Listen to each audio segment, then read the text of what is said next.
Good day. Welcome to Conversations with AARP in the Virgin Islands. I'm Troy Deshabert Schuster, State Director of AARP in this territory. And once again, it's a pleasure to be with you this morning, bringing you so much important information of what's happening in the community, especially what AARP is doing in the United States Virgin Islands. AARP is a strong, nonpartisan advocate for social change on issues that matter to people 50 years of age and older. Together with our 60,000 volunteers across the nation and over 120 in this territory, we collectively work on important issues and transform the lives of Virgin Islanders. AARP state volunteers provide insight, extend our reach, and bring connections with the community and stakeholders.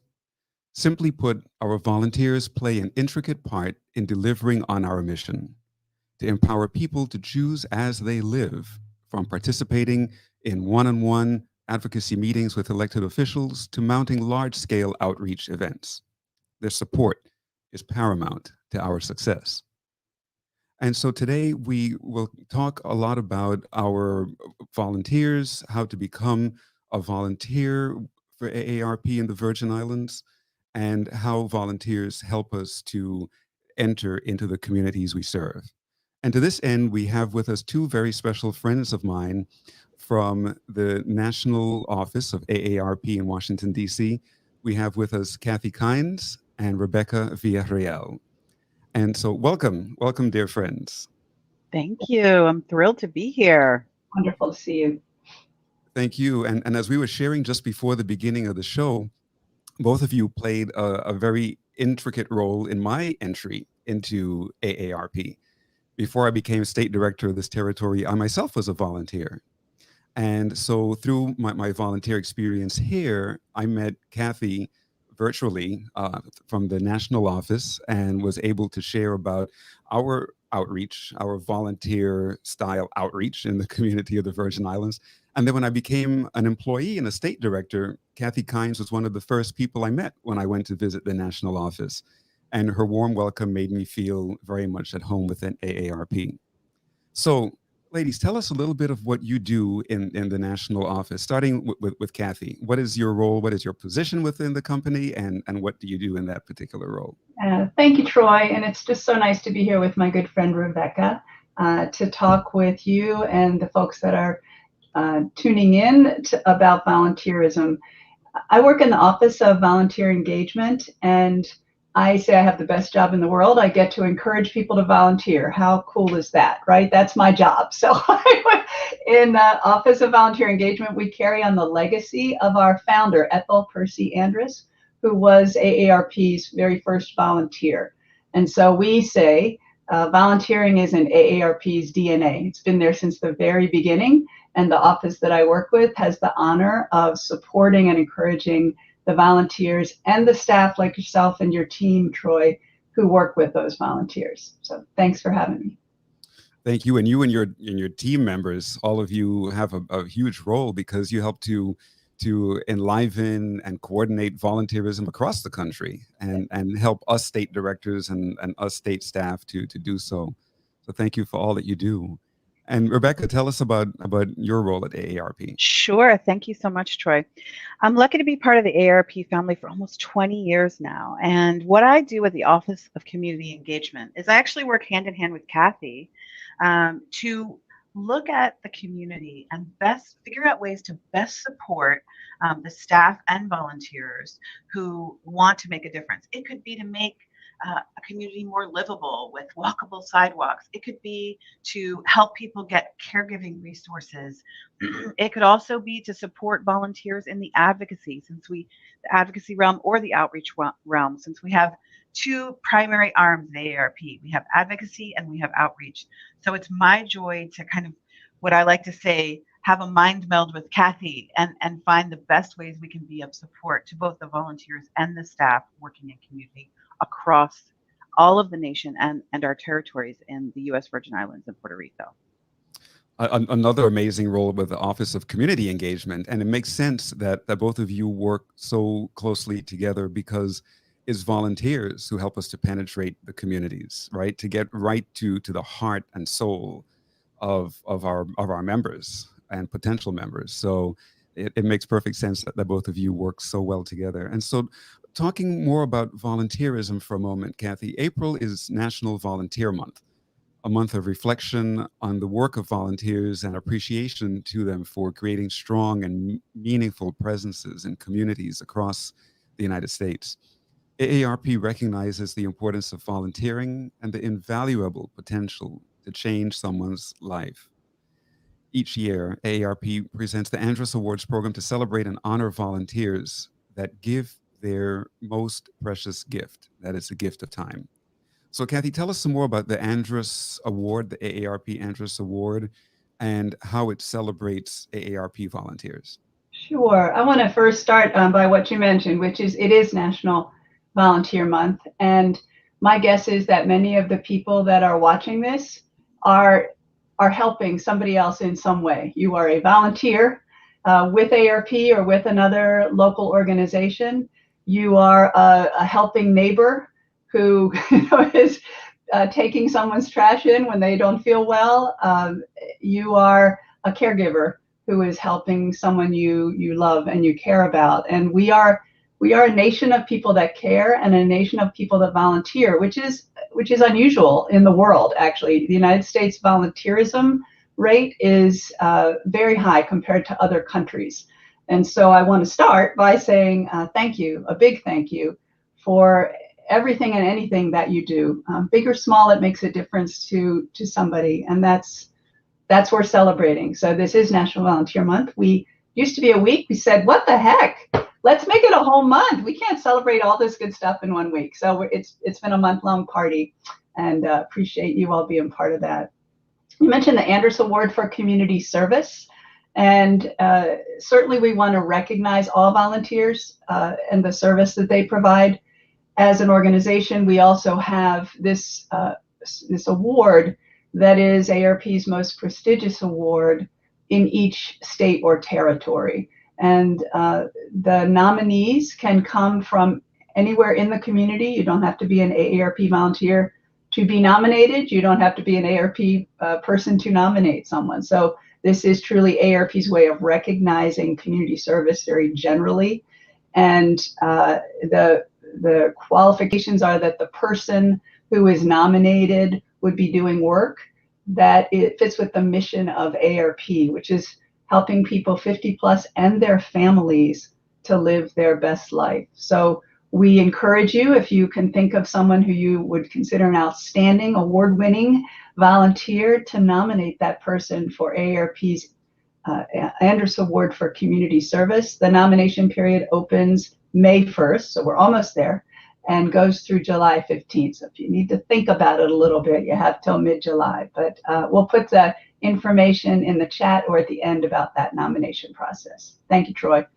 Yeah, thank you. And we do encourage people in the Virgin Islands here to think of individuals who have done a lot for the community, who have contributed to the community, in a larger way, like across an entire island, or maybe even across the territory, and offer that nomination.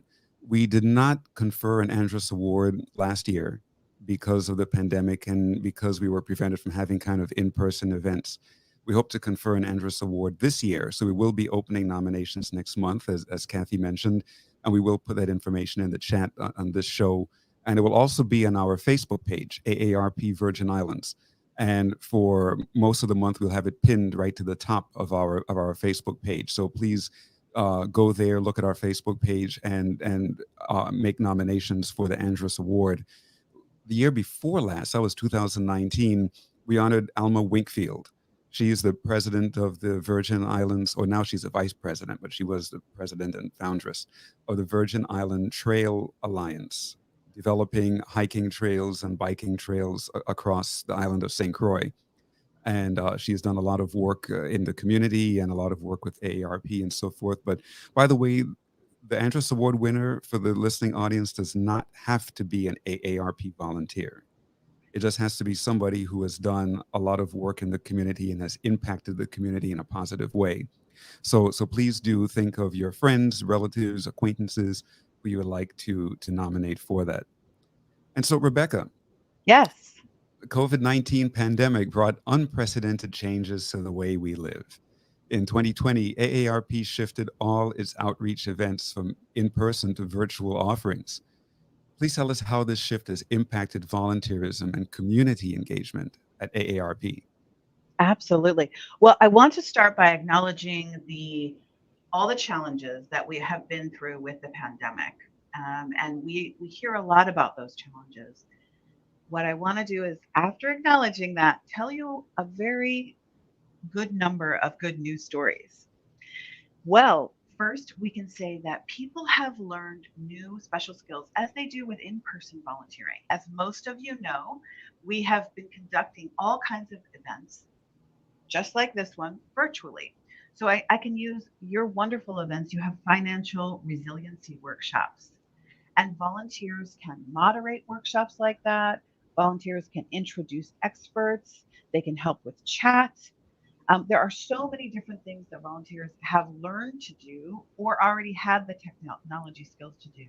And remembering that even if you're a person that thinks, oh, I'm not a big fan of technology, this situation has forced us to recognize that technology can be our friend.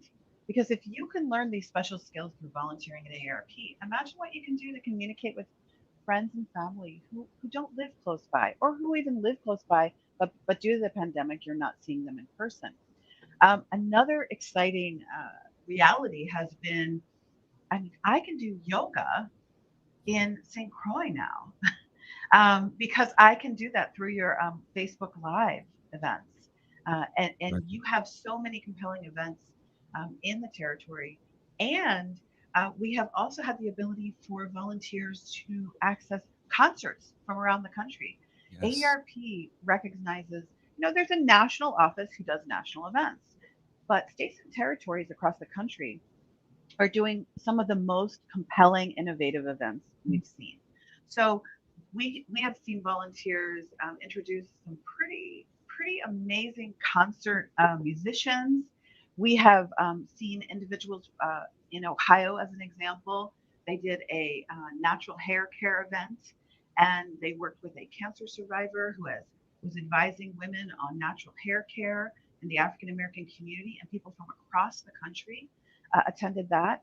Just last week, I was with 66 people from Maine and outside of Maine talking about decluttering with AARP's publication, Downsizing the Family Home. So, what the good news is that the world has become smaller, and volunteers can play all kinds of roles. And just remember, you don't have to be, some of us are extroverts and some of us are introverts. You don't have to be, as they say, front of the house, introducing people, moderating people. We need the introverts too. We need the people that can help us schedule. We need the people that can have one on one conversations with other interested volunteers to kind of bring them into the family. So Yes. everyone is welcome into the AARP family, be it virtual or in person. And we're holding our breath, or not holding our breath. We're excitedly waiting for the in person time to come. But for now, we're doing what we can with what we have. Right. Right. Thank you for that. And You're now, welcome. as we get into the real heart and soul of volunteerism and community outreach, Kathy, studies have shown that volunteering improves a person's overall physical and mental health. What are some of the unexpected outcomes of volunteering? And now, to both of you, my dear friends, just open it up to conversation, all about volunteerism and the rewarding experience of volunteering at AARP, starting with Kathy. Yeah, thank you, Troy. I think that the main reason that most people start volunteering is they want to make a difference. Whatever that means to them, right? I want to make a difference. So I used to say they want to have fun. Not everybody wants to have fun. They want to make a difference. And so for some people that are very passionate about advocacy, for example, the legislative process, policy, they want to dive in and really analyze things. To them, that's fun. That might not be my definition of fun, but to them, that's how they want to make a difference. And I think that's what's wonderful about volunteering with AARP is we start by saying to the potential volunteer, what is your, here's our menu. Here are all the many things we have going on. Where would you like to start? What are you interested in? And if the volunteer says, I'm not really sure they all look good, then what's a small toe in the water? Well, can you get to know us through some of our online events? And then once you've been to an online event, how about if you make some comments in the chat? Right? Then help us watch those comments and respond to people and get back to people. How about if you help us think about the next program? So we really encourage people to just start wherever they are. If you're a policy expert on livable communities and you say, put me in the front of the line for working on some of our livable community issues in the Virgin Islands, great. If you say, I don't really know what I want to do, but I'd love to help, we're really excited to see you as well. So I think people need to make a difference in a way that fits with their own skills and interests. And Rebecca, I'm going to turn to you on the learn social piece, because I know you're all for that. Well, yes, I have to say, there's a couple of different, we know that through some studies, scientific studies and research, that longevity is impacted in a positive way through volunteering. The University of Michigan Health Center also did a research study which connected improved heart health with volunteering. There's the reduction of social isolation, which is another benefit. And then I know you came to us, to the AARP family, Troy, as a volunteer. Yes. And you came with a lot of skills, because you and I both, we met initially because you agreed to speak to our entire region about many of your special skills and your experience. But look at how it turned into a full-time job for you, which has created all kinds of abundance. And I think that in this day and age, people are constantly looking to learn and improve. And we all know how that can help with your brain health as well, to stay stimulated. And I have to say, I've learned so much from the team in the US Virgin Islands. And there have been some fascinating ways. Kathy mentioned a menu. And right as the pandemic was starting, I was supposed to fly to St. Croix and St. Thomas, and we were going to have a great series of workshops. That day will still come. But one of the things I was thinking about is the menu, coming to the family table. We all love to eat, don't we?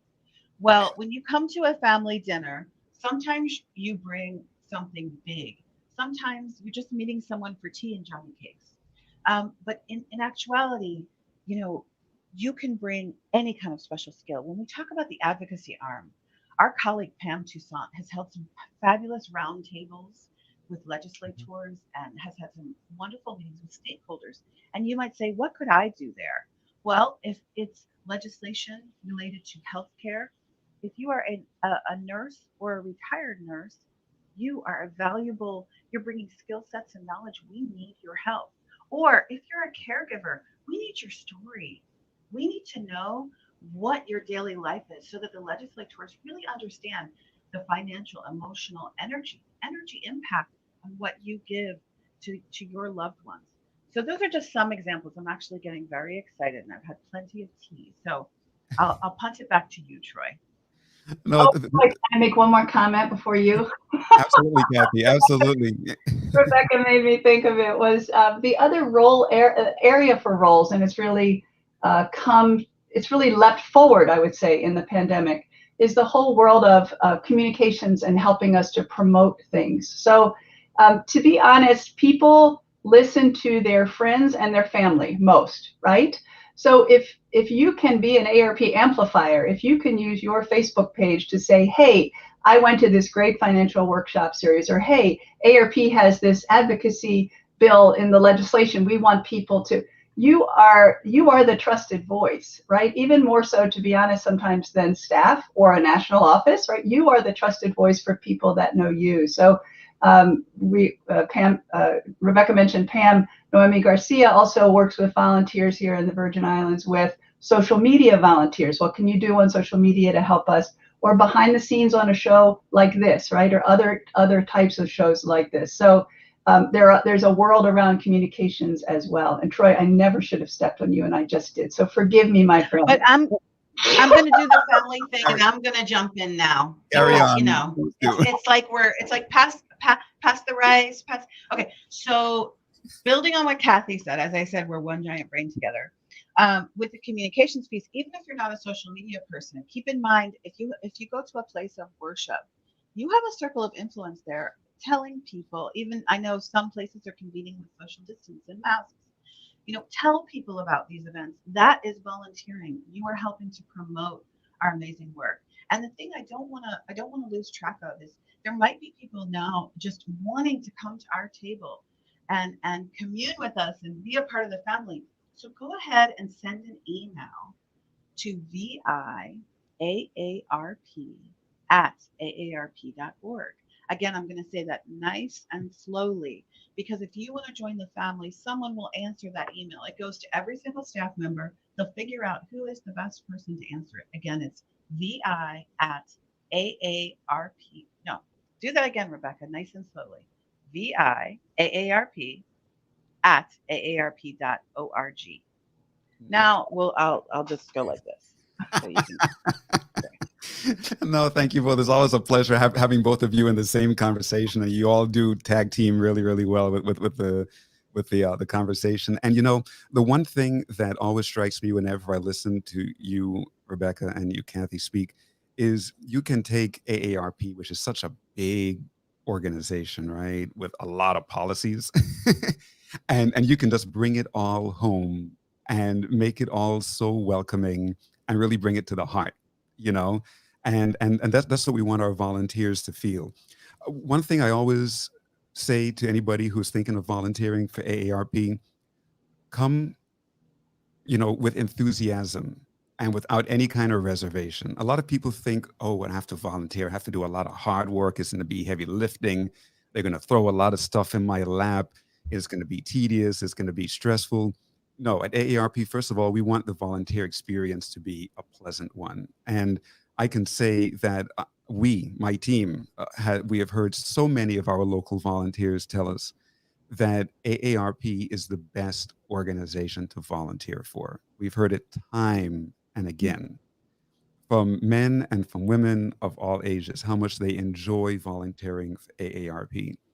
And we want our volunteers or prospective volunteers to know that the staff, we're right there with you, right? We're not going to leave you alone and just throw it all in your lap and say, here, figure it out on your own. We're there to walk with you. We want you to walk with us. As Kathy and Rebecca said, yes, we have a menu of things we're working on that we can share with you, but we need your innovation, right? That wonderful word, innovation. We need you to bring your skill sets, your ideas, your thoughts to the table. And then we can meld that with what we want to accomplish, and together we can accomplish something beautiful. So, so please do reach out to us as we reach out to you, and let's work together to make the Virgin Islands a more livable community, and to improve healthcare and caregiving here in this territory in particular. And so, any thoughts again, Rebecca and Kathy? Well, I just want to just bridge to what you're saying, Troy, to remind people of the inherent joy in volunteering. I can point to the research and the studies and statistics. Every day I get up for work and I think I get to work with volunteers who are smarter than me, who have more life experience than me, who teach me something every single day. So you will get to work with other volunteers like that, as well as staff who are eager to learn from you. And then the other benefit that I've seen a lot of people, I have so many stories. I'll take Connecticut, for example. Volunteers telling me that they were working at an event to help prevent fraud and educate people about fraud. And they had people come up to them and say, when I went to your last workshop, I helped save my sister from a terrible situation. We reported the offender. And those are things that almost bring tears to your eyes because of the impact you're making. And I also just want to pause and thank your entire team, Troy, Sherilyn, Noemi, Pam, and of course your state president, Corinne Plaskett, is a superstar. She is one of the most kind and humble people that I have ever met. And I just think that she is another wonderful role model. If you don't know Corinne, I bet she knows you.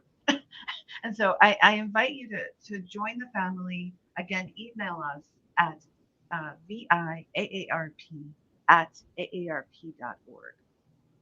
And Kathy, over to you. We have about 3 minutes left. You can just offer us some more of your wisdom and insight. Thank you. And Rebecca said it so well, as she always does. It's such a pleasure work with her, and she, as she says, have our mind meld. Thank you for having us both today.